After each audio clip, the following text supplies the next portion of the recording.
Vamos então continuarmos a leitura do livro Crônica de um Despertar, Meu Retorno ao Além, que conta a história da ida para o plano espiritual do espírito Afonso. Esse livro foi organizado por Abel Glasser. Na leitura anterior, vimos que Afonso aprendeu muito com tudo que passou. Já entende que as atitudes amorosas podem ajudar e as negativas levam a transtornos. Decidiu acompanhar o filho à casa espírita e aguardar uma oportunidade de atendimento. Sétima leitura. A reunião teve início na hora estipulada e voltei a ficar no lado de fora, porém desta vez resignado. Vi muitas luzes no interior da casa e alguns espíritos que, como eu, aguardavam do lado externo. Foram convidados a ingressar. Ansioso, achei que pudesse estar próxima à minha oportunidade. Entretanto, foi em vão. Ninguém naquela primeira noite que passei espiando deu-me atenção. Voltei na semana seguinte, nas outras que se seguiram. Pedro, durante os seus desprendimentos, confortava-me, incentivava-me a continuar persistente. Eu vira por suas preces, também levava-me o seu apoio à distância. Meus netos queridos faziam o mesmo. Sentia-me amado e protegido pela família que tanto amara quando encarnado. Decidi não nos decepcionar e passei muito tempo frequentando o lado de fora daquelas reuniões. Após mais de um ano, já conseguia saber qual era o ritmo empreendido nos trabalhos, distinguia com perfeição o momento de cura e o de desobsessão, por exemplo. Buscava acalmar, como Plínio fizera comigo, os seres que ali se dirigiam e que não eram atendidos. A partir de certo dia, resolvi contribuir também para um bom andamento das atividades e orava a Deus solicitando ajuda aos companheiros errantes que eram atendidos, como se eu não fosse também passível de inclusão nessa lista. Desprendi-me de minha ânsia, antes ardorosa, de ingressar e conformava-me por auxiliar de onde estava. Sentia-me feliz em ser útil, mesmo que para mim nada fosse destinado. Não saberia precisar quanto tempo fiquei atuando desse modo, sendo que meus dias transcorriam numa rotina invariável. Quando não estava na reunião mediúnica, dividia o meu tempo entre o apoio a Elvira, meus filhos Pedro e Marco Aurélio, minha nora Cíntia e meus netinhos. Às vezes voltava ao cemitério da Consolação, onde passei longo período após o desencarne para localizar algum espírito sofredor, que, como eu, não tinha noção de sua morte e precisaria de uma mão amiga para reencontrar-se. Olhe só, o Afonso já é uma pessoa que se importa com os outros, coisa que ele não era em vida. Então, ele está evoluindo através do sofrimento que teve. Continuando. Algumas vezes consegui ser ouvido por companheiros recém-desencarnados, embora noutras saísse decepcionado por nada alcançar. Nada me conferia mais prazer do que poder ajudar os necessitados. O materialismo quase desaparecera dos meus pensamentos, e somente vez ou outra lembrava-me da minha anterior posição social elevada quando era encarnado. Apesar de todo o meu esforço para mudar o comportamento, obviamente ainda não me havia tornado um primor em conduta cristã. Mantinha algumas posturas egoístas e individualistas, deixando de conviver com todos por algum tempo em determinadas épocas. Nessas ocasiões, deslocava-me para diferentes lugares e apreciava acompanhar a vida de terceiros, estranhos, que me fizessem fugir da cansativa rotina. Ficava então seguindo os passos de algum encarnado, eleito por mim dentro do acaso, até que exausto retomava para a companhia de Pedro e dos seus encontros medianímicos semanais. Nem sempre deixava de revoltar-me, ainda que minimamente contra Deus, em especial quando julgava que alguns espíritos conseguiam entrar na minha frente naquelas reuniões tão disputadas. Isso me deixava angustiado, porque me sentia o mais antigo dos participantes externos.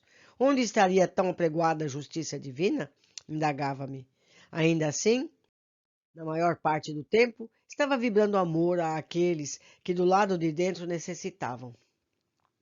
Em um dia chuvoso e frio, Pedro resolveu não ir à reunião. Decidiu ficar em casa para estudar e realizar alguns afazeres domésticos. Inseguro e vacilante, criei coragem e deliberei que deveria ir mesmo assim. O caminho eu já havia decorado, mas faltava-me o apoio moral do meu filho. Como faria se fosse naquela noite chamado? Sem Pedro não entraria, concluí. O encontro iniciou com a pontualidade costumeira e, após os primeiros 30 minutos de atividades, a luz tornou-se bem intensa, emitindo um dourado surpreendente.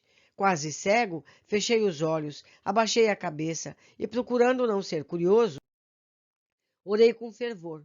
Imaginei tratar-se de algum trabalho específico em que os médios iriam precisar de muito suporte. Subitamente senti um leve toque no meu ombro direito. Abri somente um dos olhos e inclinei um pouco a cabeça para cima com o fito de enxergar quem me chamava. Era um espírito de forma de índio, bem alto e forte, cuja face tinha um brilho fulgurante. Os olhos pareciam duas bolas de fogo e o cocar em sua cabeça tinha todas as tonalidades do arco-íris, embora esse não fosse tão intenso e vibrante. Ligeiramente assustado, fechei de novo o olho e continuei a minha prece, agora com mais ardor. Ele insistiu, tocou meu ombro mais uma vez, dizendo: Afonso, é chegada a sua hora. Vamos entrar. Não percamos mais tempo. Suas palavras foram um misto de bálsamo e embate para mim, pois justamente quando meu filho estava ausente, convidaram-me a entrar. Ele parecia ler meus pensamentos e arrematou: Pedro está presente sim, não tema, confie em mim, dê-me sua mão. Estava petrificado e não sei onde consegui forças para deslocar-me. Porém, não saberia como recusar um convite feito com tanta autoridade moral. Ingressei acompanhando o índio. No interior da casa havia uma mesa, com os médiuns ao redor e alguns encarnados circulando em pé. Levando a ficar ao lado de um dos encarnados presentes, o ser iluminado pediu-me que colocasse a mão sobre a fronte daquele trabalhador. Assim fiz. Uma conexão instalou-se entre nós. Formamos uma pirâmide que parecia estar invertida. O espírito do médium estava desprendido e também posicionou-se ao meu lado. O mentor, chamado pelos presentes por cacique, começou a proferir uma prece e todos sintonizaram em uma estrela dourada que fulgurava acima da mesa. Dessa estrela saiu uma forte carga de luz, cujo facho concentrou-se no interior da pirâmide até provocar uma explosão. Aproximou-se de mim o dirigente do plano material. Convidou-me a refletir a respeito da minha última jornada na crosta. Assenti, pois fora o que mais tinha feito ao longo de muitos anos. Comecei a ver imagens de todo o meu passado, estampadas à minha frente, nas faces daquela pirâmide que girava ciclicamente, alternando seus pontos de apoio. Fiquei emocionado e notei que Pedro parecia estar de fato presente, pois sentia sua vibração de amor. Achei que estivesse desprendido de seu corpo durante o sono. Quanto ao menos esperava, as imagens foram além da minha última reencarnação e continuaram a retroceder no tempo. Fiquei abalado e quase incrédulo, não obstante estivesse reconhecendo detalhes de vidas que jamais tinha imaginado que um dia ter vivido. Fomos retornando e minha mente seguia em turbilhão piramidal, deixando-me tonto. O coração parecia palpitar cada vez mais rápido e meu corpo espiritual formigar. Os médiuns faziam orações enquanto o cacique, juntamente com o dirigente da reunião, mostrava-me erros e acertos e diziam-me que havia muito mais a ver, porém somente na época oportuna me seria aclarado. Comovido, fui convidado a dirigir uma prece a Jesus, agradecendo a bênção que estava recebendo. Sem dúvida que o fiz. E quando vibrava com amor palavra por palavra, alguns espíritos entraram na sala. Reconheci-os de imediato. Eram os monges que me aprisionaram tempos antes. Eles vinham trazidos por outros índios e estavam muito contrariados. O clima era de luz, brilhante e intensa, razão pela qual o cacique voltou-se a eles, pedindo-lhes que acompanhassem aquela oração que eu estava encaminhando ao plano superior. Refutaram de pronto e, ato contínuo, o dirigente pediu-me que lhes explicasse a importância do momento e a dádiva que poderia receber se tornassem acessíveis. Argumentei que talvez não tivesse mérito para tanto, mas ele insistiu. Olhei-os fixamente, instei-os a sensibilizar os seus corações, esquecendo o amargor do pretérito, aceitando a mão estendida para a regeneração. Algum liame nós tínhamos, porque, enquanto falava, 2 deles prantearam com emoção. Os outros, no entanto, permaneceram recalcitrantes. Em determinado momento, o foco de luz verde saiu de dentro da pirâmide e envolveu os monges fortemente. Ficaram imóveis e silentes. Era um grupo de 6 e 2 deles foram separados justamente os que bem receberam a prece que eu encaminhara. Os outros 4 começaram a reduzir o seu tamanho gradativamente, até que se tornaram minúsculos e foram colocados em pequeninas e cintilantes cápsulas retiradas logo após do recinto. Os que abrandaram os ressentimentos foram colocados ao meu lado, e novamente os médios começaram a vibrar. A estrela que pairava em cima da mesa girou velozmente em torno do próprio eixo e a pirâmide desfez-se, abrindo espaço para a chegada de um veículo de grandes proporções, que parou a alguns metros do centro da sala. Do seu interior saíram alguns enfermeiros, carregando uma maca. O cacique voltou-se para mim e falou: Meu irmão Afonso, este é o momento que tanto aguardou para seguir viagem à colônia espiritual que o acompanha há séculos. Essa prancha magnética lhe servirá de suporte até que você chegue ao posto de socorro, onde inicialmente irá estagiar. Depois, uma nova vida, interessantes aprendizados e a paz esperada com fervor serão partes integrantes da sua existência. A rememorização de vidas passadas, cuja breve amostra você hoje seguiu atento, continuará e será ainda mais ampla. Seus amigos de outras eras o estão esperando para dar-lhes boas-vindas e o seu perdão está acionado para sanar e reparar desvios do pretérito. A sua fé será testada incessantemente, bem mais do que o foi na crosta terrestre.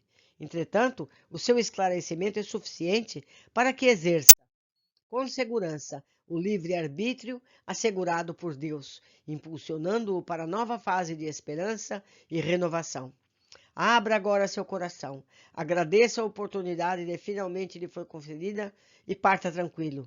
Assim seja, grato dirigi-me ao cacique e ousei perguntar. Não há palavras que eu possa usar nesse momento para expressar os meus sentimentos. Tenho, no entanto, uma única preocupação. Como ficarão meus filhos e esposa sem mim?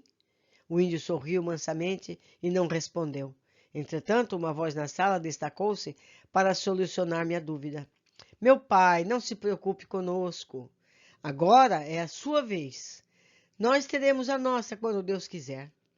Mamãe estará bem, em especial sentindo no íntimo que você está feliz e em paz. Marco Aurélio e Cíntia têm ao seu lado 2 espíritos de luz que jamais os deixarão sem suporte. Por meu lado, nada me é mais gratificante do que ter sentido a sua presença junto de mim durante todos esses anos. E saber que, nesta hora, você está em vias de partir para uma esfera espiritual, para o estágio pelo qual todos temos que passar, preparando-se para o retorno futuro a este mundo de expiação e provas. Deus o abençoe, meu querido Afonso. Filho, disse chorando, que alegria ouvi-lo falar assim. Você é desprendido e desde cedo deu-me essa lição, embora não tenha sabido escutar. Agora tenho certeza de que filhos também podem ensinar muitas coisas boas a seus pais, pois são espíritos e, como tal, podem ser maior preparo de evolução para os genitores, como acontece no caso de Marco Aurélio, Cíntia e os meninos. Não sei o que irei encontrar na cidade iluminada, mas tamanho foi o amor que me envolveu nesta noite, que partirei confiante e esperançoso. Gostaria de agradecer ao dirigente da reunião e aos médiuns a graça que recebi. O ambiente tornava-se vibrante e lágrimas de amor escorriam de muitas faces. Afonso, meu irmão, completou o condutor dos trabalhos no plano físico. Somos todos espíritos endividados que devemos nos apoiar mutuamente nessa longa caminhada que temos a enfrentar. Você não tem que nos agradecer. Talvez nós é que devemos fazê-lo. Cada companheiro que aqui comparece o faz pelas mãos de Deus e nós servimos de instrumento material para que o plano superior promova a interligação entre os 2 planos da vida. Somos apenas coadjuvantes dos verdadeiros trabalhadores de nossa colônia.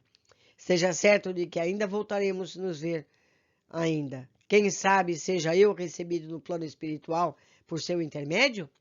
Os caminhos da vida são cíclicos, e enquanto não atingirmos elevado estágio evolutivo, cruzaremos nossas trilhas por muitos e muitos anos. Graças a Deus, meu querido companheiro.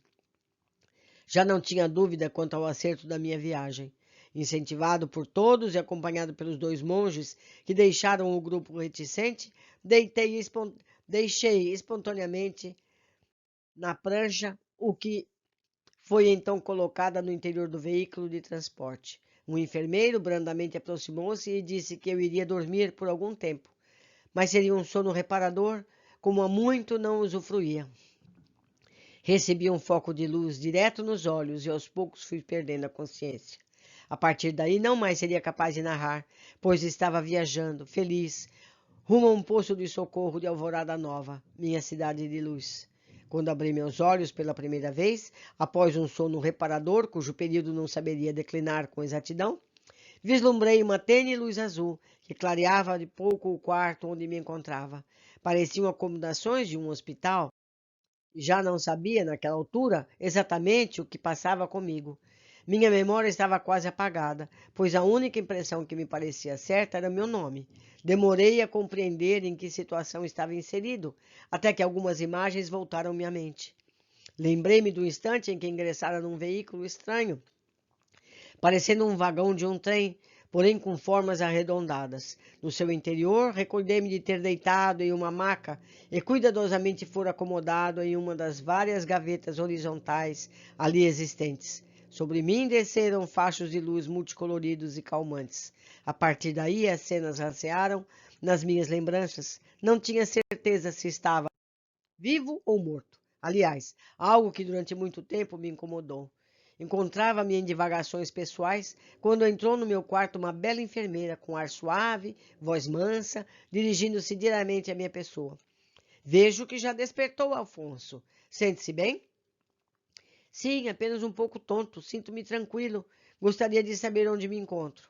Você está na casa de repouso de Alvorada Nova, uma colônia espiritual que aprenderá a conhecer e amar com o passar do tempo. Após um tratamento relativamente longo em outros setores, foi trazido para cá a fim de terminar o seu acompanhamento médico. Sou a enfermeira encarregada de assisti-lo. Meu nome é Linda. Faz jus a ele, disse-lhe. Ela encarou-me indagativa e eu continuei. Ao seu nome. Ah, obrigado. Acredita que já está em condições de levantar agora? Quer uma ajuda? Vou tentar. Apoiei minhas mãos na beira do leito, que estava deitado, e dei um impulso com o corpo. Sentei-me na cama com relativa facilidade. O próximo passo seria erguer-me para ficar em pé. Outro impulso foi necessário, embora desta vez eu tivesse perdido o equilíbrio e fui direto aos braços de Linda. Grato pelo auxílio, minhas pernas estão trêmulas e minha cabeça ainda roda um pouco.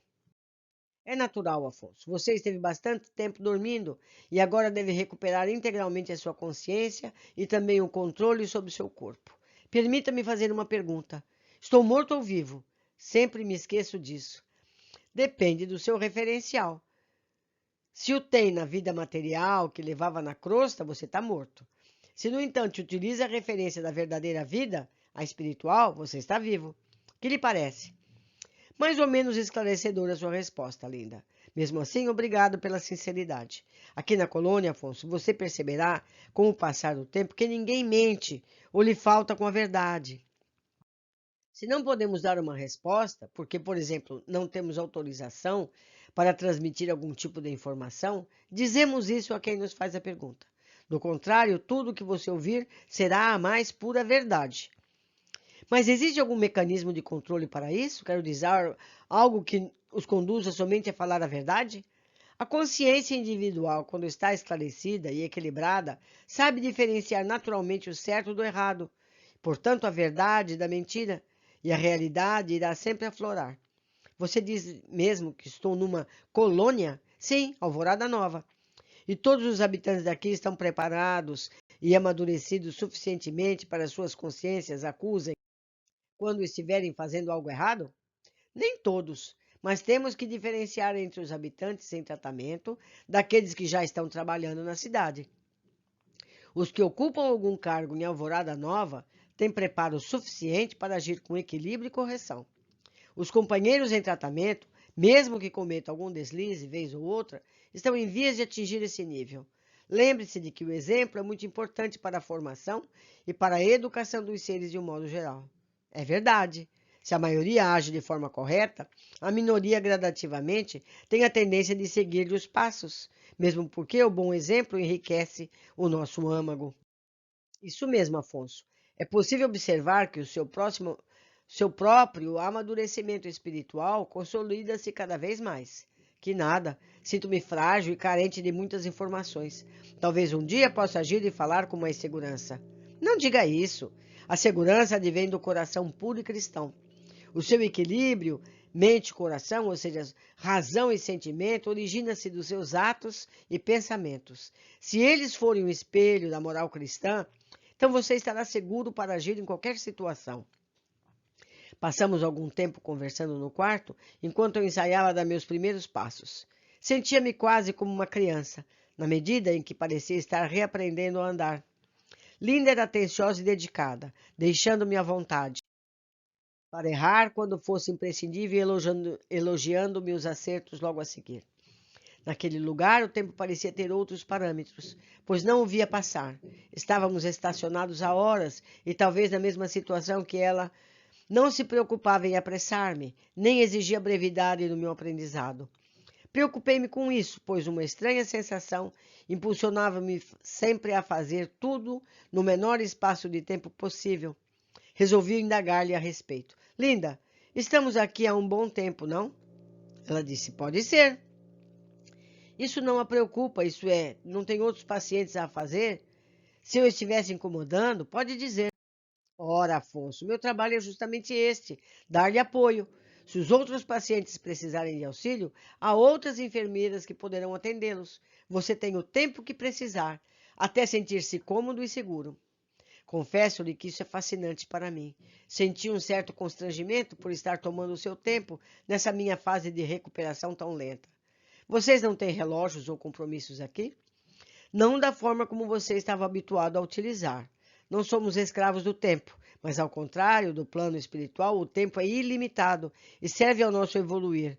Não cronometramos as horas, os minutos, como se faz na crosta. Mas temos compromissos, definimos as nossas atividades dentro de parâmetros simples. Nenhum trabalhador da colônia exerce mais atividades do que a sua capacidade comporte. Logo, há uma meta diária a cumprir, de que de fato é atingida. Não necessitamos de relógios ou cronômetros, porque tudo o que temos que fazer é alcançado naturalmente, desde que tenhamos responsabilidade e disciplina. A partir do ponto que passamos a ocupar funções em Alvorada Nova, já estamos preparados a cultivar esse biônio, no qual fiz referência. Para que contar o tempo se não perdemos compromissos?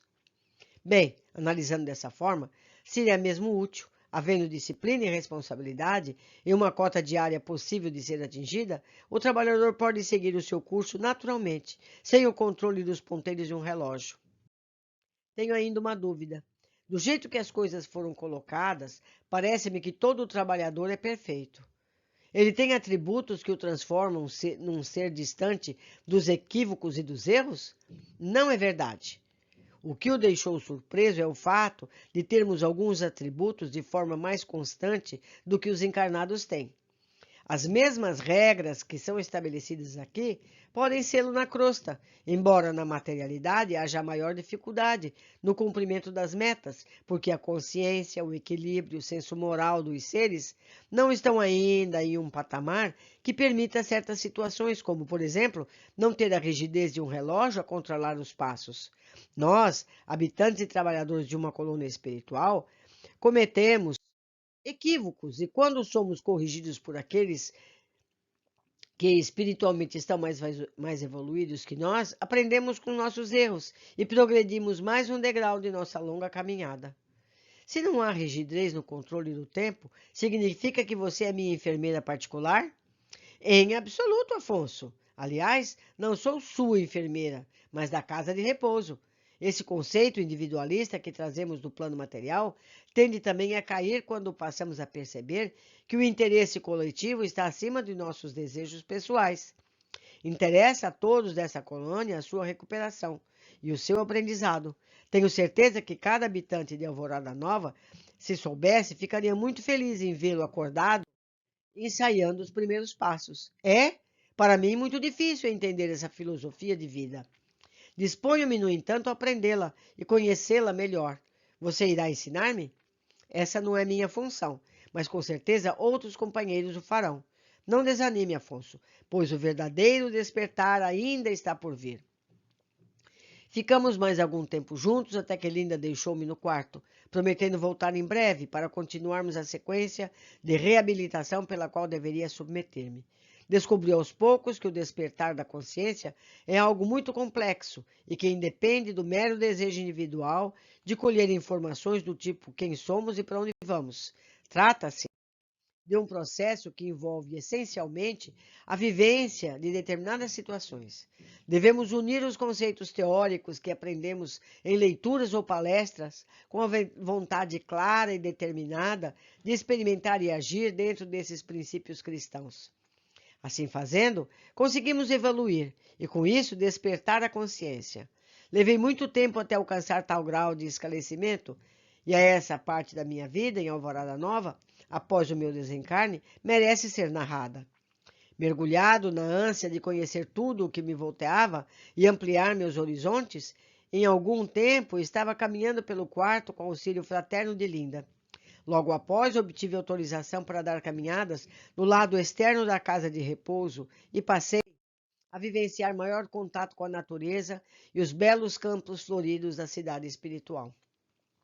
Não demorei a aceitar que estava em outro plano da vida, ou seja, havia despertado para uma outra dimensão, longe do mundo físico e dos seus familiares. Estava tranquilo e não me sentia angustiado por estar distante daquele que considerava ser o meu verdadeiro habitat. Afinal, havia sofrido muito quando desencarnara, e justamente o fato de negar o óbvio conduziu-me a um estado de miserabilidade emocional que enfrentei ao longo de vários anos. Além disso, cultivava a esperança de que poderia rever minha família no momento que achasse necessário. Esse foi o meu primeiro engano. Tinha muitas dúvidas, como eu não tinha um contato consciente com o espiritismo, ou pelo menos não aceitavam a vida espiritual. Enquanto estive encarnado, sempre neguei a continuidade da existência, do ser após a morte, e até mesmo o meu desencarne foram objeto de recusa de minha mente. Enquanto refletia, caminhando pelas mansas alamedas da colônia, acompanhado pelo contínuo brilho colorido da enorme estrela da Praça Central, tinha vontade de obter dados relativos ao meu futuro, isto é, o que aconteceria comigo dali em diante.